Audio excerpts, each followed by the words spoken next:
What is up, everybody? It's your boy Flash from ALWT Gaming, aka Malachi36. I am here with It's the Nine Ball. And Nine Ball. How's it going, man? It's the Nine Ball. How you doing today, good sir? Pretty good this month. Well, afternoon now. I'm losing track of time. Right. Been great. All right. And also cannot forget Carrot Patch Incorporated, aka the Sour Patch Kid, aka Mildewy Carrot. How are you doing today, good sir? Doing good. A little tired, but living life. Can't complain. Enjoying it. Had fun time gaming, and always gaming, to be honest. I heard that. Guys, I had a ALWT Things Gaming freak out yesterday going into this morning. I'm going to tell you guys about it. So first and foremost, last night my wife had asked me for some money to kind of get the groceries and all the good stuff. I transferred it to her. Everything's cool. For some reason, I thought she also asked for like $500. So I had to reconfirm with her this morning. I was just like, hey, I feel like I'm dreaming, but did you ask me for $500? She's like, yeah. I was like, what? And then she's like, I couldn't lie to you. I didn't ask for $500. I was like, okay, all right. So I was just crazy because in that same vein, in that same dream, like we were doing a stream just like this, and we were having good conversation, great content. An hour and a half goes by. We're about to wrap it up at 2 hours, and then someone in the chat says you were muted the whole time. So that was my little nightmare there. I was just like, no way, yeah. But yeah, no, we're good. We're live. Everything's going good. Sun is shining. It's springtime now, and we're ready to talk gaming news with everybody. So yes, don't feel bad. I had a dream like that. One time I had dreamt that I fell asleep during one of the streams. Yeah. Man, you must have been tired then. Like I was sleeping and then I woke up like, oh, was I still streaming? It was a wonderful background. I just gotta say that Nine Ball was a wonderful background. Just the gentle tones of you sleeping was just so soothing. Just that. Definitely want to go ahead and give a shout out again for Smoggy Smackdown for the recent follows. So thanks very much again for that. Again, we are ALWT Gaming. At least we try gaming. That's what it stands for. Every Tuesday at 6 p.m. Eastern Standard Time, we give you guys some gaming news, gaming updates, pretty much nerdy stuff to talk about. The good stuff, you know what I mean? The cream of the crop stuff. Over the weekend, I'm actually very happy because one, Monster Hunter Rise came out. I don't have a Switch yet. I know Mildewy Carrot has a Switch. He's been enjoying Monster Hunter Rise, and we're going to be talking about that too as well today. But also, here's why I'm excited. my Versace Goku hoodie came in. It came in. So I'm going to go ahead and give you guys a little bit of a closer look. Uh-oh. Cross is blocking it, but yeah. Yeah. Yep. There you go. So it's practically Ultra Instinct Goku that's straight up decked out in street gear. And I absolutely love it. It fits very perfectly. It's going to definitely be something that you would want to wear in the cold. You don't want to wear it outside like in the heat because it is very warm. But I'm very excited about that. So can't wait. More games are coming out too as well. We're about to actually wrap it up. March here, but April there's going to be a new game coming out. I know actually is it the 1st of April? Yes, the 1st of April for Outriders. That's coming out and that's going to be free on Game Pass. So really, really, really exciting stuff there. Just a lot of good stuff. Anime wise, good animes is going to be coming out next month too as well. Whole bunch of good stuff there. We're also going to be doing the drawing. We're not going to be doing our code word or anything like that. For anyone that has been keeping up to date with this over the months, since February, which this is now the second time we're doing this, since February all the way until December of 2021, we are going to be selecting one winner from our followers list to win a gift card of their choice. It's a $50 gift card of their choice. All you have to do is literally be following us and you're entering into the drawing, and that is it. Pretty easy, right? If you want to increase your chances, you can do that. And how we do that is by the following. If you have Amazon Prime, you guys actually have Twitch Prime. You just be subbed to us. Literally, it's completely free. If you have your accounts linked together, it's a free sub. You can give it to anybody on a monthly basis. If you give it to us, you get an extra 2 entries into your drawing to win a $50 gift card. If you want to increase your odds even more than that, every Tuesday, which again, ALWT Things Gaming, we're not going to do it today because we're doing the drawing today, but every Tuesday, at some point throughout the show, we give a code word. And if you type in that code word live on the show, or if you email us after the show is over up until 24 hours later, which is 6 p.m. Eastern Standard Time on Wednesday, as long as you get in by that time period, you get entered additional 2 entries into the drawing. So you get one drawing for following us, or 1 entry for following us, 2 entries for sub to us, and then another 2 entries for doing the code word. And that can be done every week that we have the code word that's out there. So there you have it. So be on the lookout for all of that. Gentlemen, without further ado, we are going to be talking about story number 1, which is Indie Games Fiasco. Okay? Jessica Vernell from... Yep, the fiasco. I mean, like, there's so much of it. There's so much. That's what I mean by that. Jessica Vernell from Xbox. We held our very first Twitch gaming and ID at Xbox showcase that spotlighted over 60 games coming to Xbox, including over 20 of your favorite indie games that will launch the day one with Xbox Game Pass. The show was also filled with developer interviews, some awesome new announcements, as well as new trailers and gameplay. Our very own senior director ID at Xbox, Chris Charla, also shared that the independent developers have earned over $2 billion since the program's inception. Yeah, billion with the B. Inception. And the release of over 2,000 titles with ID at Xbox. In case you missed it, you can watch the full events here, and you guys can actually go to the page and all that good stuff to watch all of the events. It is a 4-hour showcase, guys. Kind of funny games that talked about this. This is the Snyder cut of gaming. That's what that was.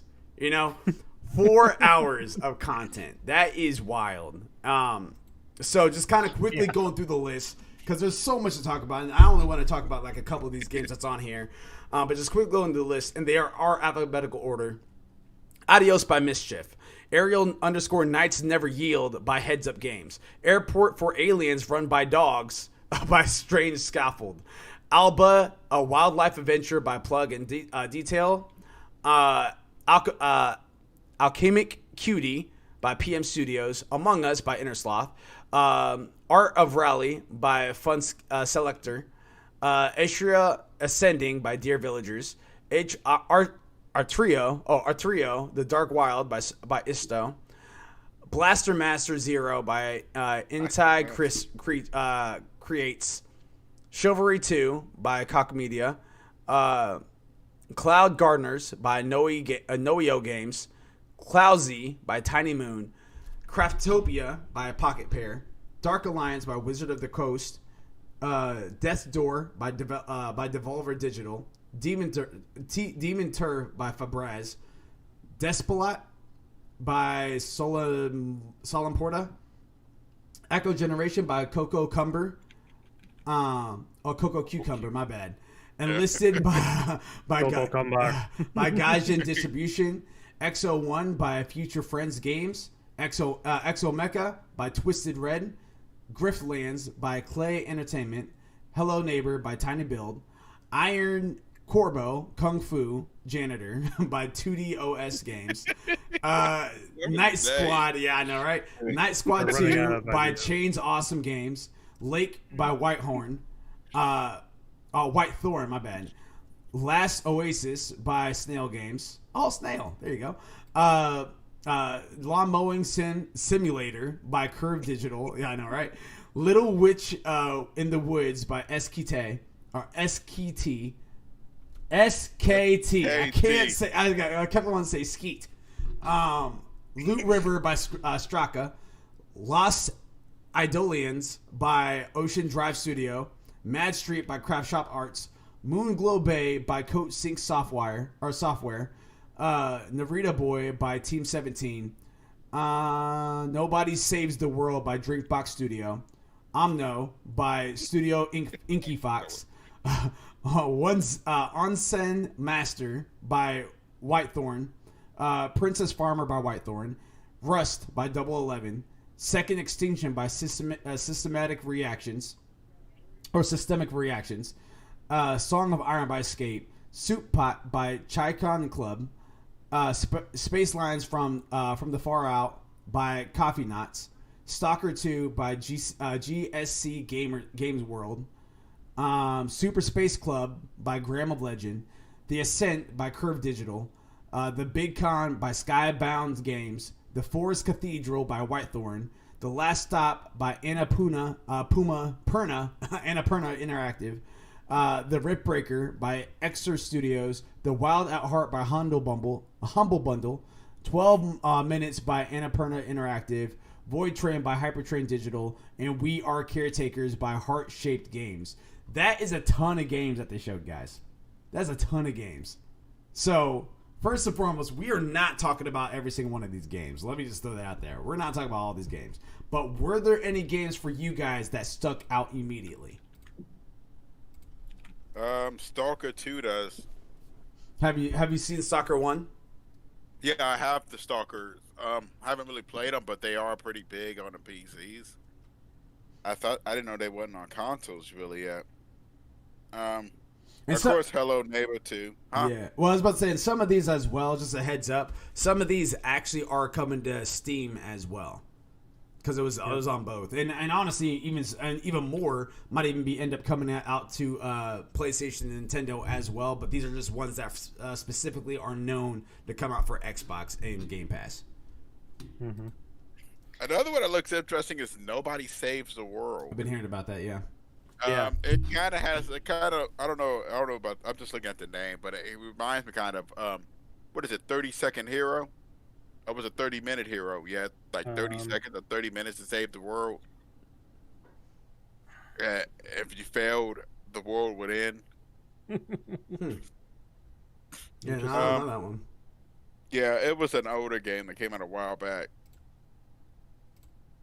Well, it looks like Microsoft is not playing. I mean, they probably looking for this generation to finally give Sony a run for the money. Mm-hmm. They're dropping like huge amounts of money. Mm-hmm. I mean, it's another $2 billion they're saying that they threw into this. I think they said they earned it. I don't think it was that they spent it. Let me see. Let me double check. Yeah, okay. Xbox Chris Charla has shared that the independent developers have earned over $2 billion since the program inception. Yeah, they didn't do anything with that. Well, they're putting their hands in a lot of things now. Yeah. And it's good. I mean, it's good too to see also that I like indie games because I love sometimes the creative designs and sometimes out of the box thinking. Mm. Oh yeah, a lot of times it's also really good stories too. Yeah, I might have to check some of these, like like we was looking at Dark Alliance. Looks interesting. Oh yeah, Dark Alliance looks just the trailers hilarious and funny. But I play D&D a lot, and it definitely spoke to me. So I can't wait to try it out and see what it's got going for it. Gotcha. And real quick, Blast real or real quick, Master? check. Everybody Yeah. has Game Pass in here, right? Yep. Okay, all right. Yeah. Yeah, no, these all come to Game Pass, and I can get them on PC. There's a lot of them I was looking at. Some of them I've already got on Steam, like Craftopia. Rust is on Steam. Yeah. So they're just porting over. Craftopia is really good, guys. Malachi, you would like that one because it's a really good mixture of world exploration and build crafting with dungeons, fighting, going to worlds and all, and just it's a really good balance. At least I feel like so. If you ever get that one, let me know. We can definitely play it. It's really fun. And Chivalry. Oh yeah, Silver I looked into. That looks I believe really that's one with good. like 100. Like you could play like massive battles, like massive medieval battles and stuff. That Oh, is it one, like Total War? no, It's that not like that one. I think I believe the so. Chivalry one. I believe you could do like no, he was like 1-on-1. It was like I believe it's like 100 people versus 100 people or something like that. Yeah. Huh. Yeah, I think it was something like that. But yeah, I'ma it look is like to be sure before I. I'm looking at it now. Yeah, it's in face-to-face combat.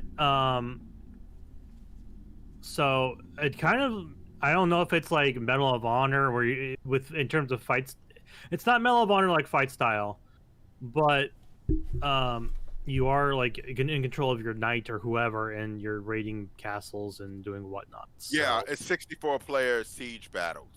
Is it Yeah. like is it anything if you guys remember Kessin? As far as the style, like do you No. do you know what I'm talking about by Kessin?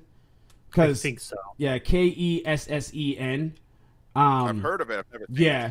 it. It's one of those ones that does seem to be like almost like Total War Shogun, but not really. Like you're only controlling one person. But I wanted to know if it's like the war itself is like that, to where it's like actual armies versus each other, but everybody's a player. Yeah, it's like It's that. like I that? believe. Kind Let of. me make sure. Kessin 2, I guess, is more or less what I'm referring to versus Kessin 1. Oh, Kessin 2. Yeah, yeah. Hold on. Still kind of a similar concept, but yeah. I mean, it's kind of like it. But the thing is I'm trying to think of a good way to put it. Like the reason why I say kind of maybe with a little bit of Medal of Honor in a way, just because not Medal of Honor, Honor. Oh, Honor. Oh, Yeah, For yeah. Honor. Okay, For For Honor. Honor. Yeah, For Honor. Yeah. Because it's like you got the troops beside you who'll go in and fight. You're kind of like a warrior there, but it's like you're not like a higher level than them versus stuff they don't have like points like that doesn't look like. So it's more just like you versus an army. It's if I'm not mistaken, I believe Chivalry was 32 versus 32, and you had the siege. I think it was. I'd have to go back and double check. Yeah, it I have to again. double check though, but it Mhm. looks pretty interesting. And they said I that believe Silvery that's 2 is on this list now? Yeah, it's on here. Yeah, That's right there. And That's it's right coming there. out looks like to about everything. Yeah. Hey, Yeah, I mean, if it comes to Game Pass, I'm down to jump on that. Yeah. I mean, it looks really good. Maybe that could be our 9 to 5. You know what I mean? Depends on when it launches. Yeah. Yeah.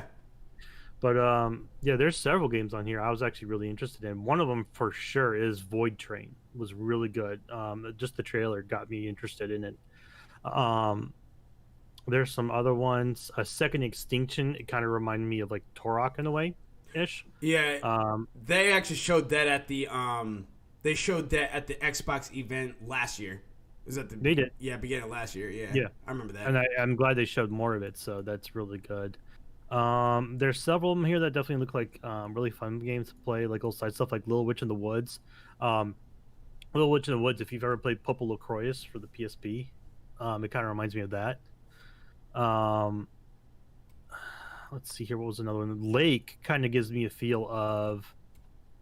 slight feel of like Life is Strange, Malachi. Mhm. But not like in terms of like the actual story of Life is Strange. It's just more like very laid back, like just social exploration. Like you're a mail carrier delivering mail to people and interacting with them. It looks like so, kind of just like something just like a little laid back game.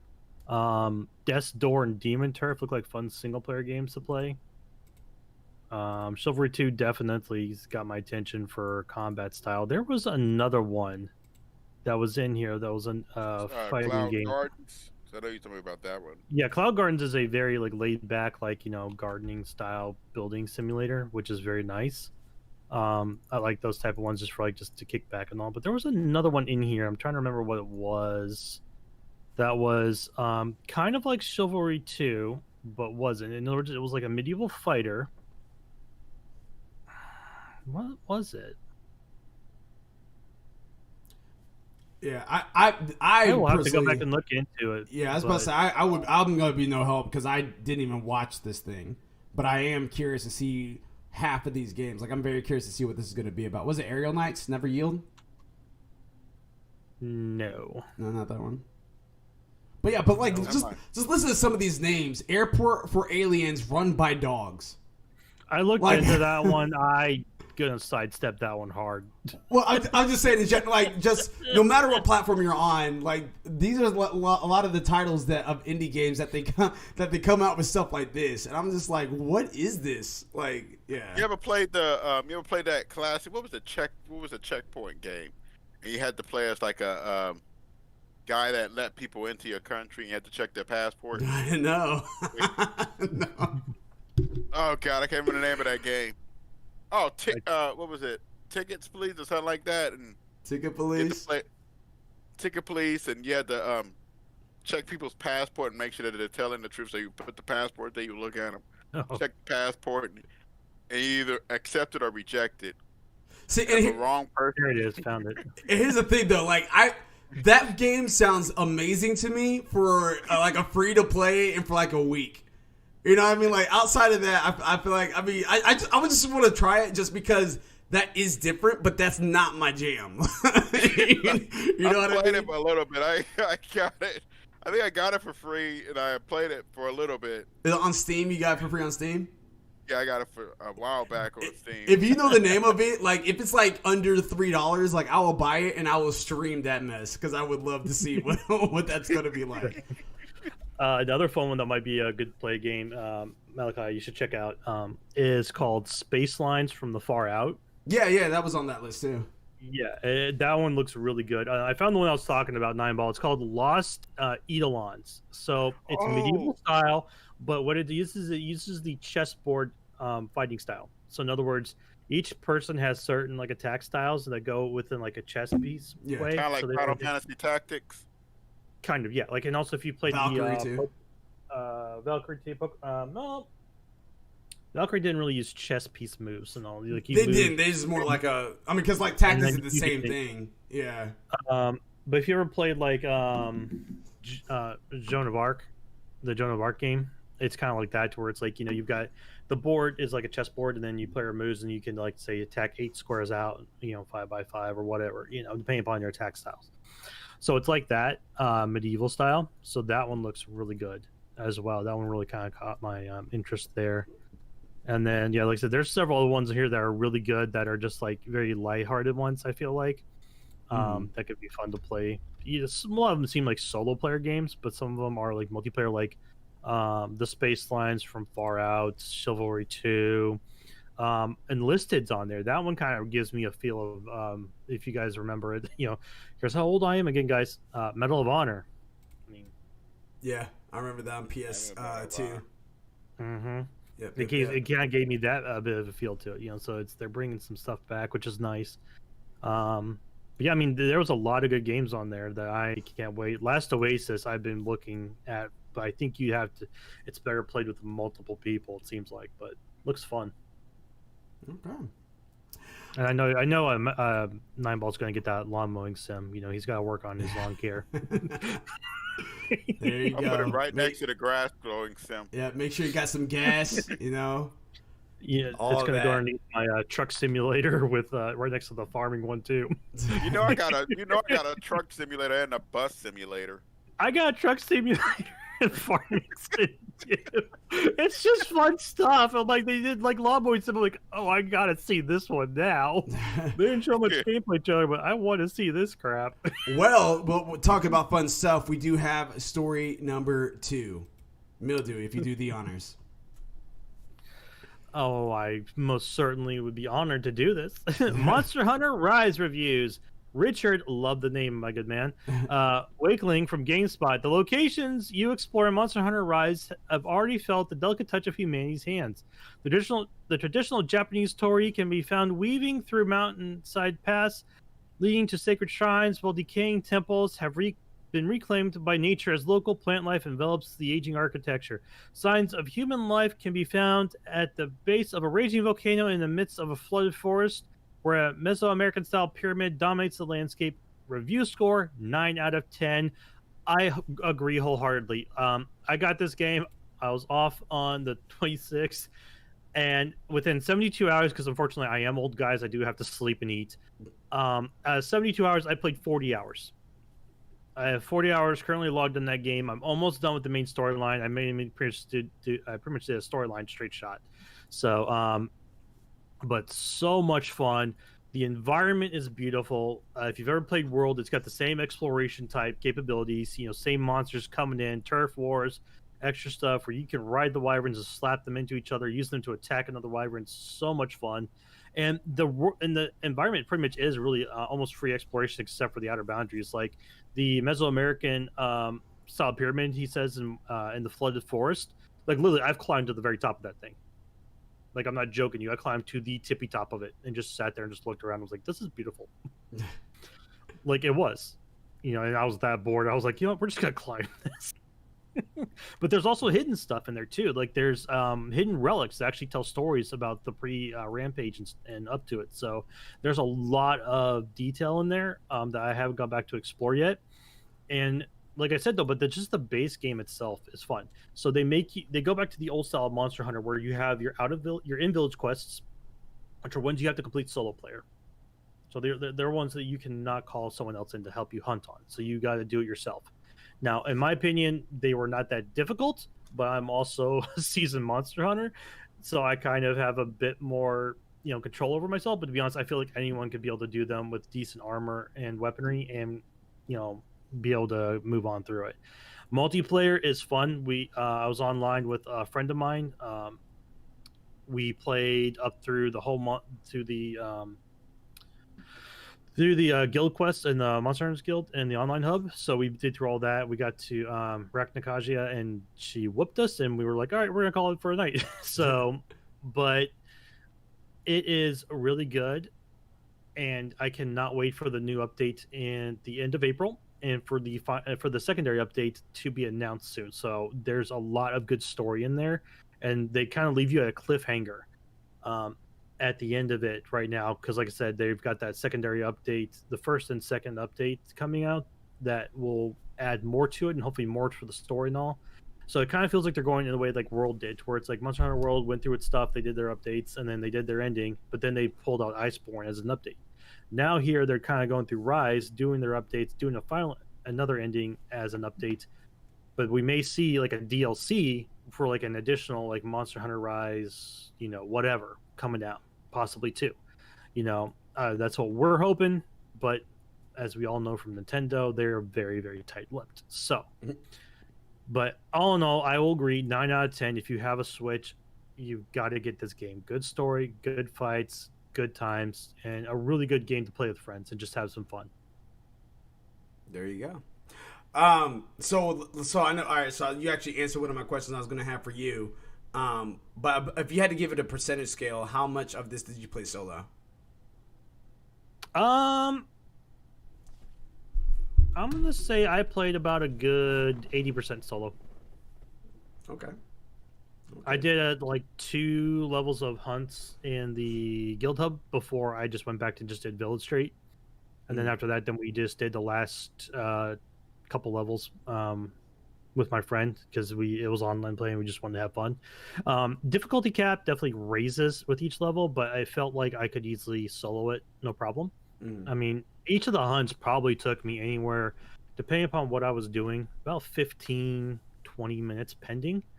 Because like I said, I just did a straight run through, so I did a small build. So I just grabbed some core pieces, threw them together, raised their armor levels up, and just was mainly leveling weapons. So I was doing a lot of dodging, so I was not like going in hardcore tanking, trying to DPS the crap out of it, because I was using what's called a switch axe on there. Now they did upgrade the switch axes, so I can do more damage a little bit faster, but it's still no dual blades or charge swords. Charge swords can really wreck in this game. So yeah, you can it's definitely doable solo, but which is where the Monster Hunter, which is where the in-village quests come in, is they get you ready through all that, and then you go into the online guild quests, which are a secondary step up. And then, of course, you gotta save the best for last, the rampages. So good. It's a mixture of kind of like tower defense when you still be able to do monster hunting. So you yourself will start off, you set up your thing too. They got auto turrets where the villagers will be on turrets and help you fight off the wyverns. You can use any of the weaponry that they come up to as well. Like you can bring up solo points, and there's like a lot of spots where you can just throw it up. So it is like a tower defense game. And your goal is to pretty much beat them back. You're not killing the monsters. You're just kind of just saying, get out of here, And then there's points where they activate what's called a counter signal, where you actually will just get off your turret and just go in and just go ham on them with your weapon, because now it gave you the ability for your weapons to do that damage normally plus a little bit more. So because normally if you just fight them by yourself, you're doing lesser damage. So it kind of makes you use everything available. So not only are you using your turrets, you can use your blades, depending on the time frame. And the apexes are holy crap. Like I held the first area through all my rampages until I got to an apex, and he just ripped through it. I was like, okie dokie.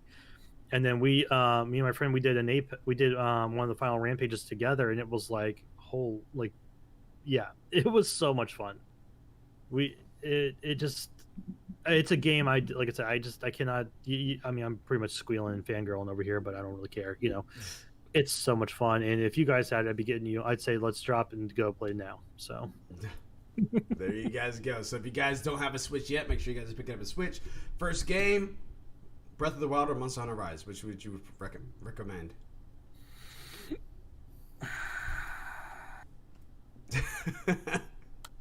Me right now, because I played way too much of it right now, is Monster Hunter Rise. Breath of the Wild is definitely a good game, but it's a very solo player game. Now, granted, you can get a lot of hours in on it, but with Monster Hunter, especially World, I was able to get like 600 plus hours. But it has to be a game you want to play, a style you want to play. There's a lot of people who don't like that style, so I wouldn't force them to. But me personally, I like Monster Hunter. I love the fights. The rampages are such a good mechanic, and I can't wait to see what they do more with. They've already announced for the second update coming in, for the first update coming in at the end of April. The Elder God Chameleon's coming back, which pretty much is a Kekalon type, wyvern. Going to be so much fun to fight. Then they're bringing in Apex Rathalos, which don't get me started on Rathalos now. They completely redid his kit, and he's annoying as hell. And Apex version is just going to be no. So and plus several of the monsters. So like they've got good stuff coming. Like I said, Monster Hunter is one of the groups that has a really good roadmap of stuff that they're going to do, and they announce it. Like this roadmap was announced before Rise even launched. So they've already given you the idea that there's more stuff coming. So yeah, I have to go Monster Hunter Rise. There you have it. I'm gonna shut up now.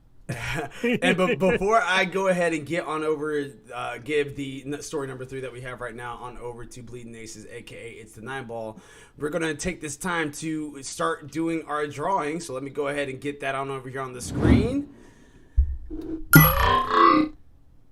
There you go. You guys see it right there, all the different names. We have people on there that if you are following us, you're on here. If you're sub to us, you're on here an additional 2 times as well as the follow.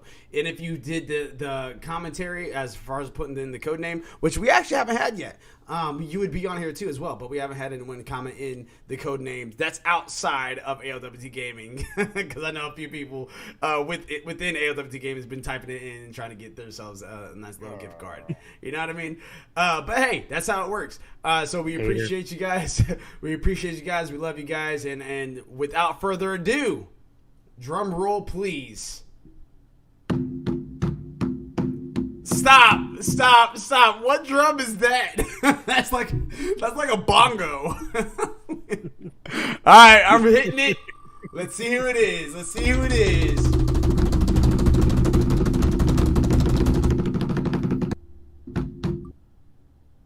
Sweating Llama. Congratulations, Sweating Llama.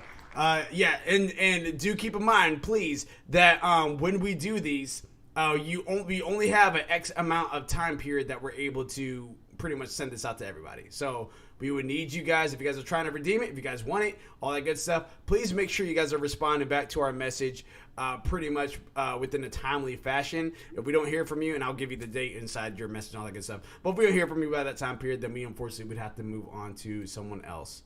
All right, so congratulations again, Sweating Llama. Appreciate you guys. I love you guys. Next week we are going to go ahead and have the new who start doing the drawings again and all that good. Well, not the drawings, but start being able to enter your names inside the pot for anyone that is following us and all that good stuff. But yeah, again, Sweating Llama, congratulations. Let me get this back on over. There we go. Bam. We're back at it like a bad habit. Up. Let's try this one more time. There we go. Cool. Back at it like a bad habit. Okay. Number 3. It's on you there. All right. News story number 3. PAX canceled but continuing online. Betty Malkich from GameSpot. PAX East physical event, which was planned for June 3rd through 6th in Boston, has been canceled. Reed Pop and Penny Arcade canceled the show due to the ongoing pandemic. Despite the cancellation, the organizer said that they remain cautiously optimistic that PAX West and PAX Unplugged will go forward as an in-person event in September and December, respectively. While PAX East is canceled, Reed Pop and Penny Arcade announced that an online show, PAX Online, will be held again this year from July 15th through the 18th. The first PAX Online took place in 2020, and the organization are building on it in 2021 with an indie showcase event and more. While we hope PAX East could safely take place, we remained realistic and did not sell any tickets or space to exhibitors to to avoid significantly inconveniencing our friends and partner, Reed Pop said. As we have shown via our actions throughout the pandemic, our utmost concern is the safety of the PAX family and attendees. Exhibitors and show staff to media and content creators, as well as the local communities that host our celebration of all things gaming. We will move forward with a live PAX once we are confident the show will be safe for everyone. Every 2021 game delayed thus far. Oh, wait. That's something different. That's a different one. That's something different. Yeah. Okay, we're just going off there. At the next one, guys. Yeah, so there you go. So yeah, I'll be talking about that. But so far about this PAX news, what does this do for you guys? I guess it was playing it safe. It's still good. Like I said with the first one, with the indie games fiasco, and now this one, they're putting a lot more attention to indie games now. It's been showing up. I mean, this, what is it called? The PAX. I think PAX has been, how long has PAX been around for? It's been a while. Yeah. I mean, it's a big thing. It's like right around there with the GDC and E3 and stuff. So it's definitely been around. So, what about you there, Mildew? Oh, go ahead. I was about to say, like I said, it's just glad to see that, it's a lot of Yeah, stuff going towards indie now. and I'm just kind of curious too as well to see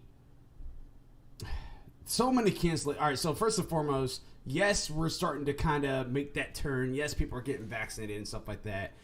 But at the same time, do people really still want to risk going to these events? Do you want to risk going to Comic-Cons? Do you want to risk going to E3? Do you want to risk going to anything else that's out there like that that's a video game conference related? You know what I mean? Like even TwitchCon. Like I know that TwitchCon actually has a thing, but I mean, they're going to be doing TwitchCon for that, but online still. And E3 is going to be doing their thing online this year too as well. We don't know how it's going to be. We don't know how good it's going to be just because, again, E3 took a huge hit last year because they didn't have it last year. So, I don't know. I'm just kind of curious to see what this is going to look like because there's a PAX East and a PAX West. PAX West is still in the loop of being had. And one event, I don't think it was this one, but there's an event that instead of just canceling it all together and just doing it online, not only are they going to still be having their event, which to each their own, but they're having it on Thanksgiving weekend. So you have to think about this. For some people, they did not see their families since 2019. So last year, a lot of things were shut down, and for good reason. And we didn't have a proper Thanksgiving, more than likely, because of COVID. This year, there's an event that might be preventing you to be able to actually enjoy Thanksgiving with your family. And I'm talking about on the sense of the workers. If you work for this, whatever it is, whether it's PAX or whether it's another conference or something like that, if you work for them, and you're expected to be at the event, like you're expected to be there and do the booths. You're expected to be there and be security. You're expected to be there and do X, Y, and Z. So it's just like, is that really the right thing to do? I'm thinking not. That's my take. That's my opinion. I just think that in this case now, again, I was watching Kind of Funny Games podcast about this too as well. They had mentioned it, and I guess there's rumors going around saying that the reason why this is kind of going on is because whatever venue that they normally have their events at had said, hey, like you have to book something this year, otherwise we can't have it next year or something like that. Like some sort of contractual agreement. So I don't know the whole details about it, whatever the case is. There's not very transparent. It's just kind of a sad predicament to be in, to where you're already listing stuff for the end of the year as facts, and so anyone that works for you and stuff like that would have to be anticipating to miss out on Thanksgiving again because of something that could be avoided. So I don't know. Any echoes on that, gentlemen? So you basically said it all for me. Pretty much, same thing. I mean, it's kind of concerning for those who are not able to do their jobs because they can't do it because of the cancellation. But then it's like, they're also kind of getting a bit of their lives back. But then, the downside, like he says, they're not getting work. So it's unfortunately it feels like a lot of the world nowadays is going towards digital. You can reach a lot more people. A lot more people have their internet connections or connections to it. You can reach more across the globe with doing a digital versus an in-person, venue. Right. So the people really losing out are those venues, not the actual promoters, the ones trying to sell their products and all. They can easily now do it virtually. So it's now going to become a question of how are those people going to get people back? Are they going to try to? Are they going to try and renovate and do something different? So it's interesting times we're living in and living through. Yeah. And I still think that live events are eventually going to come back and be a great thing, and like concerts and all that good stuff, conventions. I just think at this time period, it's still a little too early. It's a little too early, United States. Like that's my take. Yeah. That's my take. I mean, I definitely can say conventions. You know, you got gaming conventions, comic conventions, anime conventions, stuff like that. That'll definitely go on because you got people coming there to sell arts, interact, have fun. You know, do stuff together. Now, like gaming conventions, you know, that's depending upon what they decide to do, that could be a possibility. You know, with setting up different rooms for gameplays, you know, stuff like that and all. But they're going to have to be careful how they do these things. So, you know, we'll just have to see what they decide to do when they get the all clear. You know, once they get the all clear, then we can definitely see probably some recovery, but I'm definitely going to say it's going to be a little bit more expensive so they can try and do a recover, you know. So you know, where your ticket may have been $80 last year, maybe $90, you know. Who knows, you know. So that's the only real downside, is just to make sure on that. So it's sort of, oh, sorry. No, I'm It's just sort of, saying, yeah. it's sort of interesting with the gaming market itself. While the events have been canceled, the online community itself has gained. I mean, the amount of money that's now been dumped into video games is astronomical.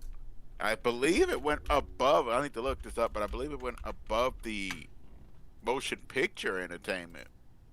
I won't be surprised. Movies and, yeah. I believe it. Animal Crossing alone single-handedly took care of that. You know what I mean? Yeah. Something else. Before we get the final story, I want to give you guys a little update on here. As you guys know, for anyone that's been following us and all that good stuff, checking us out, paying attention to us nerds over here, we have been doing a fantasy gaming critic, to where we are literally in a little league. It's a year long. We're checking out to see who's in first place, second place, all that good stuff. It works is literally the same as fantasy football. There's a few things that's a little different, as well as counter picks, to where you can get money, or you can get points for your selected opponent's demise, the whole thing like that. You have like a little in-game currency budget that you can try to purchase games and do silent bidding against, all that good stuff. And we have there's 6 of us in total that's in this thing. Or actually 1, 2, 3. Yeah, 6 of us in total that's in this thing. 4 ALWT Gaming staff and 2 special guests, which are buddies of mine for sure. Here is the list that we currently have. ALWT Gaming, represented by me, has Horizon Forbidden West, Deathloop, Halo Infinite, Final Fantasy 16, Far Cry 6, Solar Ash, Dying Light 2, Call of Duty 2021, and I have a counter pick of God of War Ragnarok, because I really hope it doesn't come out this year. I want it to come out this year, but I don't want it to come out this year for this league. And let me explain something to you guys as well. 70 points, so it's on a 100-point scale. And anything that's above 70 points, you gain points for. Anything that's below 70 points, you lose points for. Anything that's exactly scores a 70 out of 100 on Open Critic, you don't gain or you don't lose. It's just bam. So that's how you kind of get your points. And whoever has the most points at the end of the year wins. So that was my list. Again, Horizon Forbidden West, Deathloop, Halo Infinite, Final Fantasy 16, Far Cry 6, Solar Ash, Dying Light 2, Call of Duty 2021, and I have a counter pick of God of War Ragnarok, which that is on Ohio's list. Then we have Zaka TV, which is represented by It's the 9-Ball. He has Resident Evil, Returnal, Warhammer 40k Dark Tide, The Medium, which held him in first place with 5 points for about a month. Then he had Ruin King, a League of Legends story, Oddworld Soulstorm, Guilty Gear Strive, Mario Golf Super Rush, and then he has a counter pick of The Legend of Zelda Breath of the Wild 2, which is on Fantasy Football, aka Silent. That's on his list right there. Carrot Patch Inc., who is currently in first place right now. By the way, Zaka TV's in third. Yeah. Oh, no, you're in 4th. Oh, my goodness. Okay, we're going to talk about that. But yeah, Carrot Patch Inc. has Monster Hunter Rise, who got him an 87 out of 100, which gave him 17 points. He has Kenna, Bridge of Spirits, Ghostwire Tokyo, Shin Megami Tensei 5, Psychonauts 2, 12 minutes. It Takes Two, which surprisingly got him 88 out of 100, giving him 18 points. And then Stray. He has a counter pick of Five Nights at Freddy's, which is on LSB Live's list. Mildew Carrot has 35 points in total, so he's leading the Fantasy Gaming League in a massive way right now. in a massive way. For right now, it's gonna get screwed over when Breath of the Wild launches. Oh, we'll see. We'll see. Because again, we're not even sure if that's coming out this year, which is why Zaka TV shows that as his counter pick. We have fantasy football, spelled with with a PH for fantasy and PH for football. That was very clever. On here, Silent selected, which is fantasy football. He has Legend of Zelda Breath of the Wild 2, Ratchet and Clank Rift Apart, Hollow Knight Silk Song, Lego Star Wars The Skywalker Saga, New Pokemon Snap, Axiom Verge 2, Elden Ring, Pokemon Brilliant Diamond and Shining Pearl. And then he has a counter pick of Back for Blood, which is on Ohio's list. That's launching. Yeah. Mm-hmm. I mean, it's launching. That's fine. But he doesn't think it's going to do as well. He thinks it's going to review low. That's what Turtle Rock. ALWT Live has Bravely Default 2, which got him a 78 on Open Critic, so it gave him 8 points. He has Near Replicant version 1 point and a lot of numbers. He has Little Nightmare 2, which got him 83 on Open Critic, so it gave him 13 points. Five Nights at Freddy's Security Breach, The Dark Pictures Anthology House of Ashes, Monster Hunter Stories 2 Wings of Ruin, and Tales Arise. He has an open slot still, and he counterpicked my Final Fantasy 16, which hurts me to the core. I will forever say that anytime I'm launching off these games. ALWT Live, you hurt me. You hurt me, man. You hurt me. ALWT Live says lame inside the chat. No, you're lame for banning my Final Fantasy 16. Love you, man. And then we have Ohio, who has It's a love-hate relationship. which he still has 4 open spots. But what he does have selected right now is God of War Ragnarok, Back for Blood, Humankind, Evil Genius 2, World Domination, which I didn't know it came out, and it came out as a 79 on Open Critic, giving him the number 3 spot right behind that. So in first place, this is what we have. We have Mildewy Carrot with 35.01, if you want to get technical. Then you have ALWT Live in second place with 20.41. Then you have Ohio in third place with 8.56, which they rounded up to 9. And then you have It's the 9 Ball with 4.76, which they rounded up to 5 points. Right now, the people that do not have points are me and Silent, but that's mainly because our games have yet to come out. They chose some late game stuff. ALWT Live says so much love, bro. So, gentlemen, well, first, let me talk to the number 1 spot, the VIP in the group, the Mildewy Carrot, who harvesting season apparently came early. What is your strategy moving forward? How are you going to try to maintain this number 1 spot? And of course, you don't have to tell us all your secrets because you're competing against us. But what are your plans here? How good do you feel? I mean, I know I've got like a lot of points now, but the things you guys, I mean, several of you guys have got some really high hitters, which is, really good for you guys. But what I'm mainly going for is I want games to launch with a decent rating, So I'm looking at games that can be fun and enjoyable, single player, multiplayer, stuff like that. It Takes Two, people were like, oh, it's probably not gonna be good, but I looked at it, I'm like, this actually could be a really good game right now. It definitely had a multiplayer feel that you could do co-op play with someone. It's very lighthearted, but still kind of adventure-y as well, with a little bit of action into it seemed like. So it felt right. It felt like a game that could do well and get me some points. Now, was I expecting like a bomb like 18? Heck no. But I was expecting maybe like, 9 or something. So I'm just kind of calculating all those points together just to, even if I come in second or so, or third, heck, I'm okay with it. But I think the early lead is only just because 2 of those games launched early. But that's 2 points that are definitely double ahead of what I expected. Monster Hunter expected to do well, but It Takes Two was like, okay, I'll take a double point lead on that one. So, yeah, mainly I'm just looking for games I think will definitely speak to a lot of people, or people that will find really enjoyable and like that don't have like stuff that could go wrong with them in a way. Something that's not so heavy to where it's like you could have stuff that would tear it down. Like Cyberpunk. No one saw that coming, though. No one saw that coming. No. We're all flying high, and then they're like, by the way, pulled the chain and popped the freaking bubble, unplugged the damn thing. We all just went crashing down to earth. It's like, dear God. But yeah, no, I'm just, I'm in it to have fun on this gameplay, but I'm also in it to, kind of pull out those, like, definitely give some love to those games that I feel like could be like in a way kind of like a semi underdog, not like completely unexpected, but some that people are just gonna say like, it's gonna be okay, So, but other than that, there's really no strategy besides picking those games that kind of had a decent hype factor, like I said, and a little bit of good point value too. So, plus also launching this year is a really good point because we've seen a lot of delays, coming out of the woodworks. So that's one big thing to look for is, what games are going to be possibly pushed back because of development issues or, concerns about it. So keeping up on that and looking at your values and watching those games that you picked is a good strategy too. So Ohio, I hope you're taking notes, good sir, because it wasn't until me and Nineball were talking to him, I think it was last week. Nineball were like, "Are you going to be like, it was on Spider, like, are you going to be like, updating your thing?" He goes, "Oh yeah, I gotta do that." Yeah, I mean, there's some games that he wanted that's still available right now. Yeah, I mean they're available. I mean, we actually told him like, you might want to get rid of Gotham Knights. He goes, "Shut up." I see he did it though. Yeah, he did it. He did it.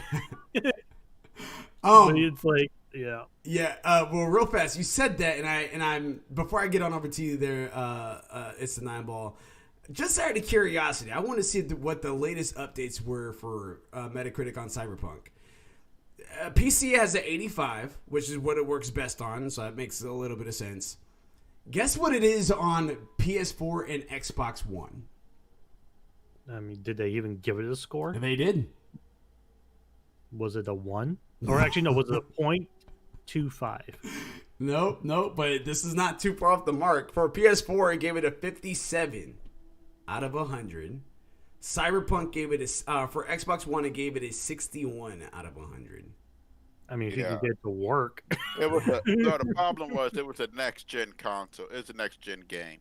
Yeah. Well, even then, outside of that, like, games are gonna have bugs, games are gonna have issues and stuff like that, and still, like, it definitely works best on PC, and it still wasn't that great as far as like performance wise on PC. You have people that's, again, Paris Lilly, you have Andy Cortez, you have Tim Geddes and stuff like that. They're playing it on the highest stuff that they got for free, and bam, it's still having lag issues, still having spawn issues, still having being able to go through a mission. They get to the end, they're looking for that next person to go ahead and try to continue the next part of the story, only to find out that he glitched out and he's underneath the floor. You know what I mean? So they had to start all the way that out. over. Like for me, I never really had like a huge amount of. I still have not had. I've had like a couple, but most of it I found out was not from the game. It was from something else that was running in the background Of the game? Or is it talking about your experience? My experience. Okay, I've not had much in the way of problems, but which is weird. Like I said, for me personally, it's great. Like I've had like huge amount of issues. I've heard of a lot of problems. I've checked like IGN and all those places. It's a total disaster on the but for some reason on mine it just runs normally. It's a couple small glitches here and there, but nothing like too game breaking. Yeah, I didn't really, even on the PS5, I didn't really have too many issues, but I did have a few times where like if I would play it for an hour and a half to 2 hours, the application would crash. That's what I ran into. Yeah, that's what I ran into, but that was pretty much like the extent of my problem for the most part. There's one other time where I was starting to fight some corpo, and I couldn't pull out my gun. Like, I couldn't pull it out, so I was just eating all these bullets, getting punched and all that good stuff.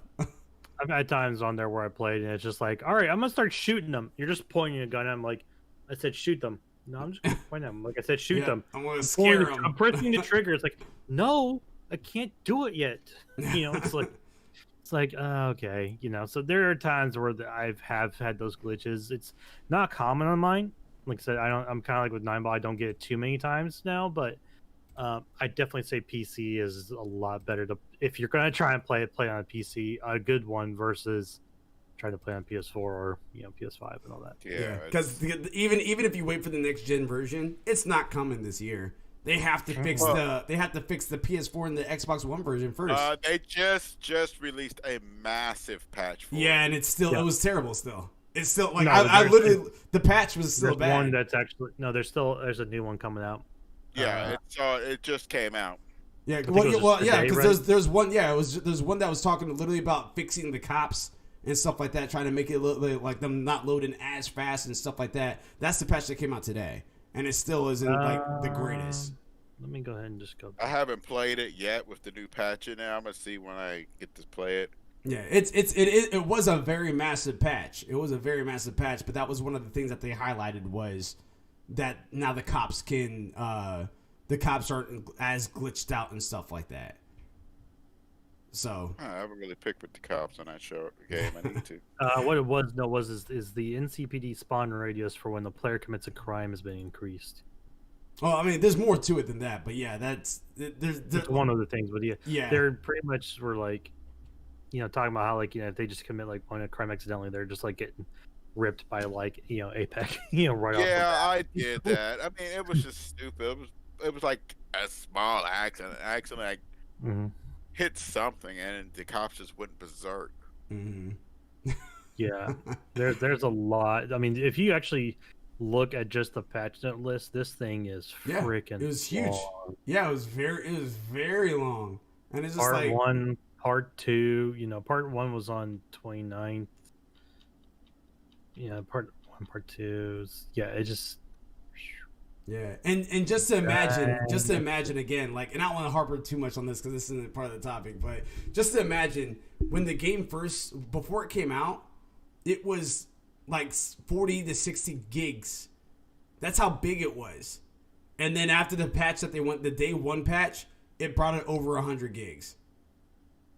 Like that. Call of Duty is massive too. Well, I'm just saying, like I guess as for consumers, that should have made us think when we found out how big the game was after seeing all these previews of everything that you can do. That probably should have made us think of like, what's going on with this game? Is it not that big of a game? Is it not going to be all this stuff? But of course, us as consumers, we're not looking at that. We're like, this game looks awesome. We want it. Bam, here we go. And even for us, like, we're still kind of relatively new to this particular side of the industry and everything like that. So, like going inside the journalism portion of it, looking up what certain things mean, like going to cert and all that good stuff, golden gold. Like, all of that stuff is stuff that we were kind of learning. And now, all of a sudden, like, you have a game that was supposed to be 50, 60 gigs, and then you have the day one patch, which puts in another 60 gigs worth of patches. That's a problem. like there shouldn't be a patch that big to fix a brand new game. Not that big. Not unless it's like replacing 60 gigs worth of data, because that's how much of a patch you had to do. That's the big concern. Is not like, all right, we're having to add on extra 60 gigs. What it is it seems like they're pulling out 60 gigs or replacing 60 gigs of X amount of data from X amount of spots because something is going on in there that's not working together. Yeah, and that's the concern. And I was right there. Yeah, I was right there in that same boat. I was like, all right, well, I mean, if it's not a big game, that just means it's not going to take up as much space on my PS5. Then I downloaded it, and I had to delete five games on the first day because it was just like, dang, like what's going on here? And that's when the floodgates of problems opened up. So, but going on over to you there, Nineball. Yeah. What is your plan? Like you have a game that's coming up, not next month, but the month after, Resident Evil Village, and that comes out May 7th. I don't know if you have any other games that's in the running that's coming up soon. I think Returnal might be on that. I think it got delayed. Yeah, let's see when the Returnal comes back. Let's see. Returnal release date. Yeah, because that was supposed to be coming out. Returnal release date. PS5, I guess. April 30th. It says March 19th. Oh no! Yeah, April. So yours is next month. Yeah. So that's next month. Well, it's not too big of a delay. No. Yeah. So there you go. So you have that. You have Returnal that's coming out. You have Returnal that's coming out, and then following after that, you have Resident Evil Village. What is your hype level for these? I'm trying to get you back up there to the number one spot, because right now, Mildew Carrot's just sitting there with his champagne and caveats and all his Grey Goose cigar. Excuse you. That's homemade sparkling carrot wine there. All right. Yeah, he has Jives getting him some calamari. That's homegrown calamari, sir. So where are you at with this as far as like the games that you have that's coming up? How confident are you? Are you worried? Are you shaking in your boots? Or are you? Not really. Okay. I mean, with Returnal and Resident Evil Village coming up, Oddworld is more of my high risk, high reward one. Oddworld is? Yeah, it's either going to do really well or really bad. I don't think it's going to do really bad at all. And I say that for one reason. It's going to be free on Plus. But it's more of a, I feel like with this one, it's more of a passion project than anything. Doesn't matter. It's going to be free on Plus. It literally, like, those games that come out free usually tend to do better because you don't have that sour taste in your mouth that you just drop money on this game and it turns out not to live up to that expectation that you have. So if you want to try it, you try it, and if you love it, it sticks with you. If you don't love it, then you just delete it and you don't have to worry about it again. So that's usually how those things go. That's how I honestly think that's one of the reasons why Fall Guys Ultimate Knockout did so well when it came out. Like, I really do think so. Even with that, people aren't like that on Oddworld. That's what LSB Live just said inside the chat. And you're right. It's been a while. It's been a very long while. Like, there's a small group of people that really are craving an Oddworld and stuff like that. But I really do think, though, that it might do mediocre. I don't think it's going to do anything. I don't think it's going to do anything breathtaking. But I don't think it's going to. I know you said high risk, high reward. I think it's just going to be a reward. I don't think it's going to be anything high or low.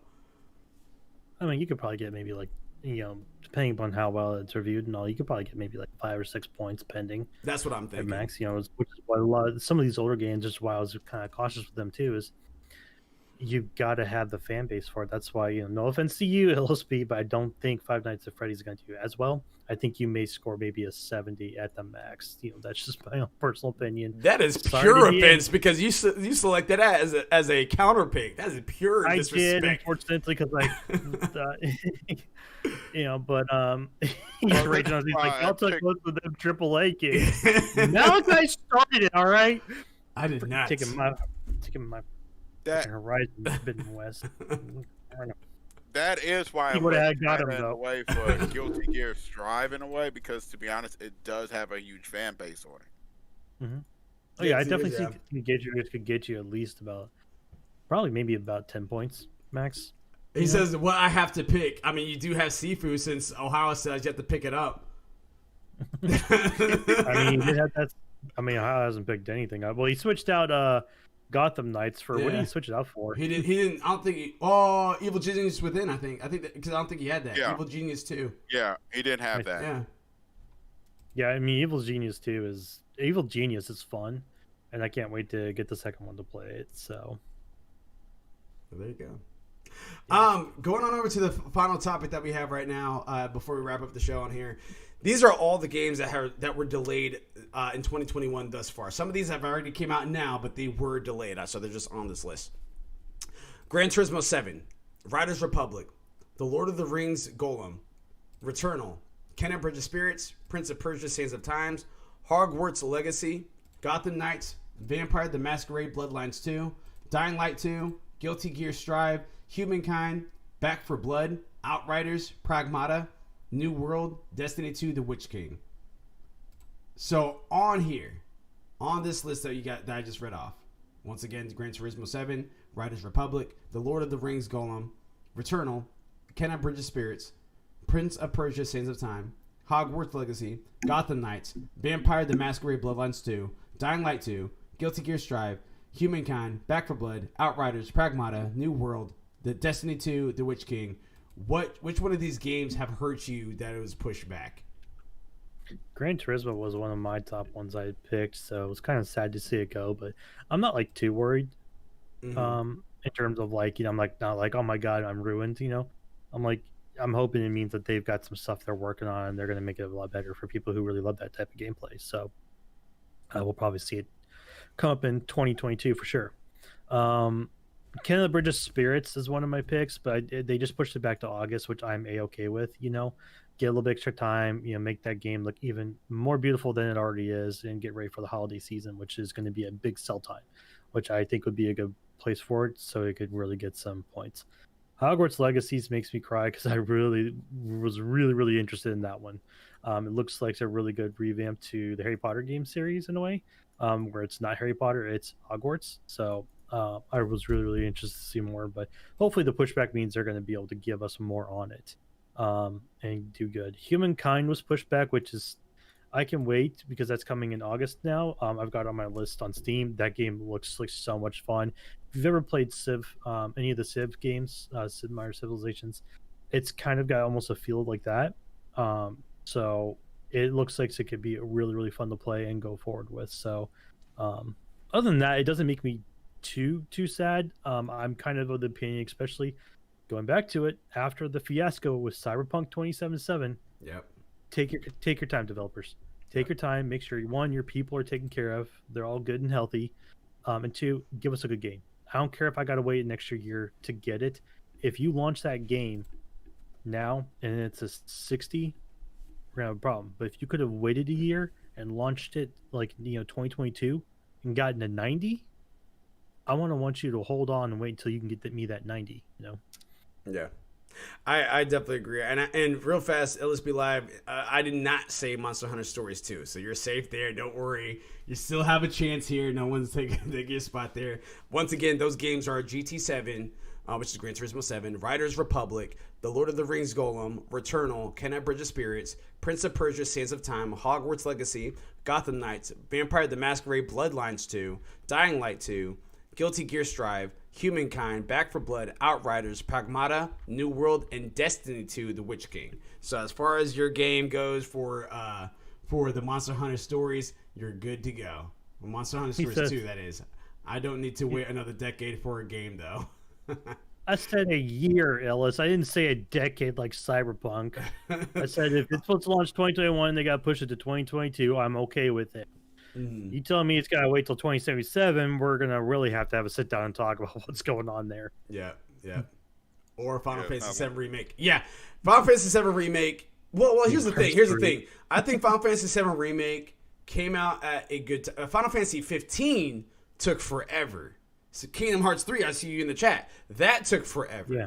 But Final Fantasy VII Remake, I think that came out at the perfect time. I don't feel like it took forever. Actually, to me, I thought it kind of came out relatively quick. I was anxious this whole time, but I was pleased where it came out. You weren't like Ellison staring at the clock counting down the seconds. Oh no, believe me, I was. I went to me and you went to E3 just so I could try to catch Final Fantasy VII Remake when it came out.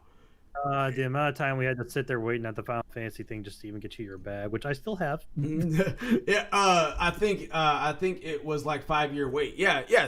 It was okay. It was a decent amount because I say that because we were not expecting to get a Final Fantasy VII Remake. They had said 20 plus years ago that they were not going to touch this game. They were not going to touch Final Fantasy VII after all these different remakes were coming out. So I completely lost hope that we were just never going to get a Final Fantasy VII Remake. They came out with it. They brought the heat. I love every bit of it. LSB Live, I know you finished the game. Not this Tuesday, but the Tuesday after that, we're going to have a Final Fantasy VII discussion with me, you, possibly It's the 9-Ball if he beats the game, and Gravity Mark II, man, because it's going downtown, man. Never got to play it. No, you're good. You still got time, but that's up to you. That's up to you. I'll play it, but yeah. Oh yeah. So the ones that actually, all right. So here's the thing. Here's the list that I have, and I want to hear from you there, 9-Ball. GT7. I bought The Crew, and The Crew's actually probably one of my favorite racing games in a long time, just because of its open world aspect of it. Like, I loved Need for Speed Underground 2. I loved it. That was my jam, man. Just being able to customize your car and be able just to go through town and pick up races and all that good. Dude, it was fun. the crew feels like that, but it's nationwide racing. So you're in New York, you could drive all the way to California, and it's like legit. Like you're driving for at least an hour, 2 hours just to get to that place. Yes, you can. When you get there, you can do fast travel if you don't want to keep driving that distance. But man, those road trips were so fun. Those road trips were so fun. But that was like the last racing game I actually, and that's multiplayer too. So that was also something I was always looking forward to, just racing with my friends and just cross traveling, all that good stuff. But the thing though that I'm looking for GT7 is I want to see how that looks on the PS5, because normally those racing games will push the newer consoles to see what they can officially do. Like, I know PS4 had that, Xbox One has it. GT7 is going to be the first official racing game that's going to be a PS5 game, to my understanding. And I want to see what that looks like. So that's why I'm curious about that. I can wait. I can definitely wait on that. Lord of the Rings Golem, I wasn't really interested in. Returnal is starting to pique my interest a little bit more.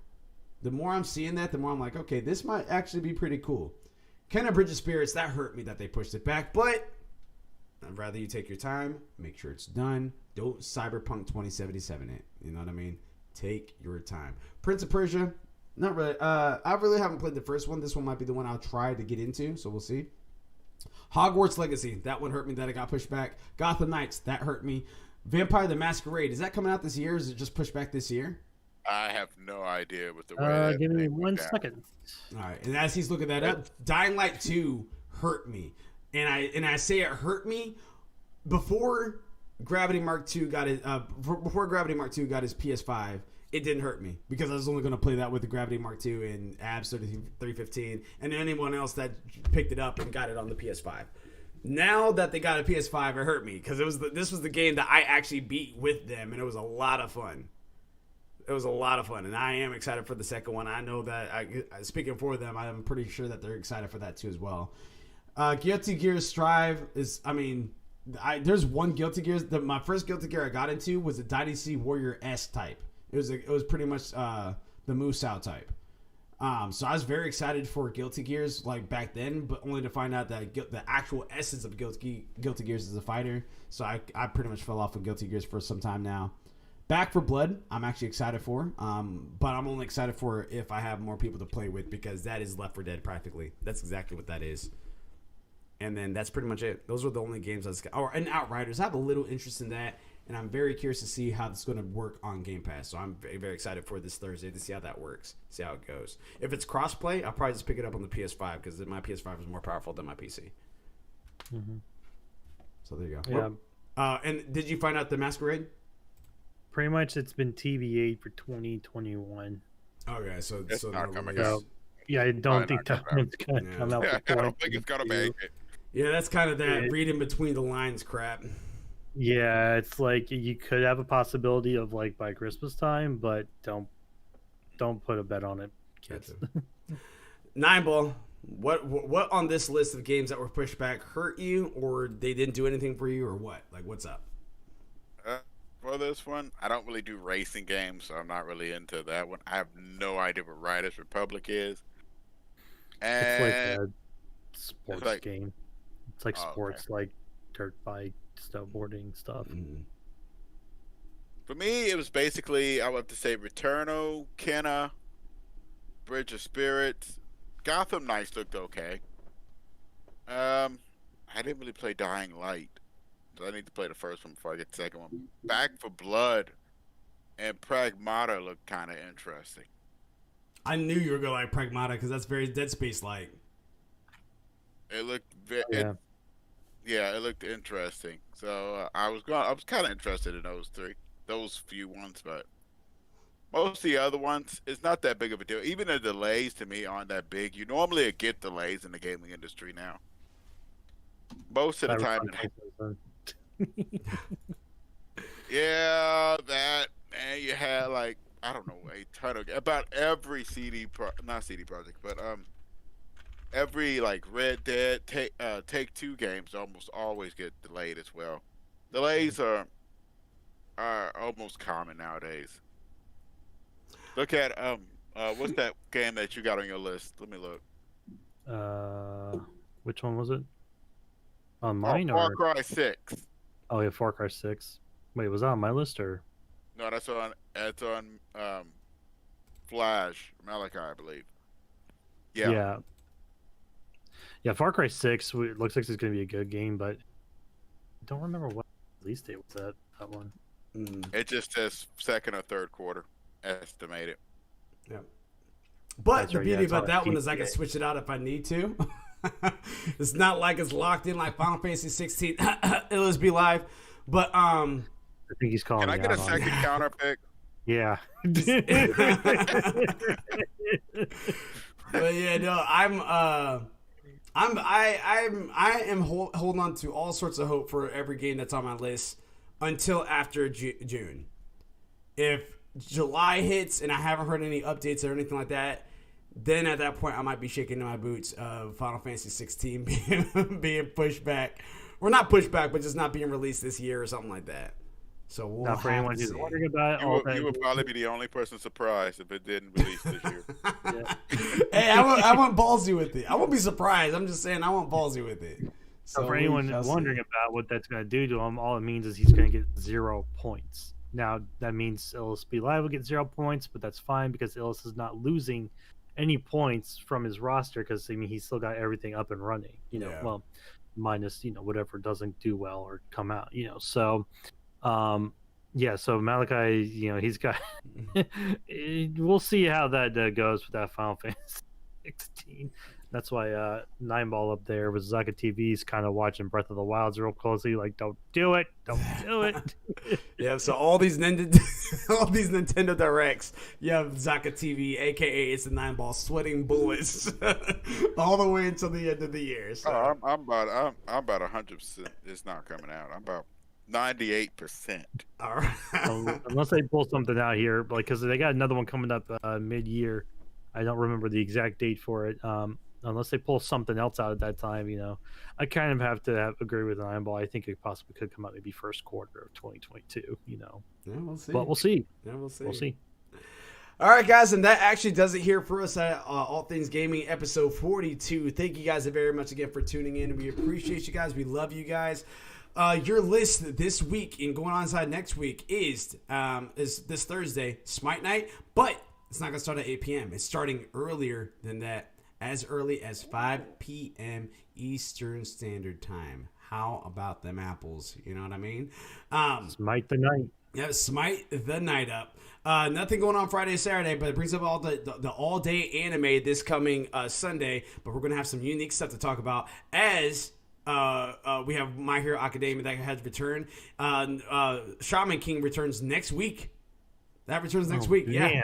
Yeah, the 4th. It's been so long since I've seen that. Yeah, that's supposed to be coming out next week. And of course, we actually found the secrets of how to watch 7 Deadly Sins Season 4/5. It's really Season 4, but I get it if you want to call it Season 5 just because of how Netflix presented it before. And believe it or not, it's actually through YouTube. And if you guys want to check that out, make sure you guys are checking out our page because I actually made a little playlist of all the episodes that's currently out right now. The anime guy is posting up on his channel every Thursday from what it looks like right now. So shout out to him. Thank you very much again for that. But if it's easier access, make sure you guys are checking us out. At least we tried gaming on YouTube. Just type it in there, or ALWT Gaming, and it'll be on our playlist. And I believe it's called 7 Deadly Sins Season 4, Season 5, something like that. So check that out.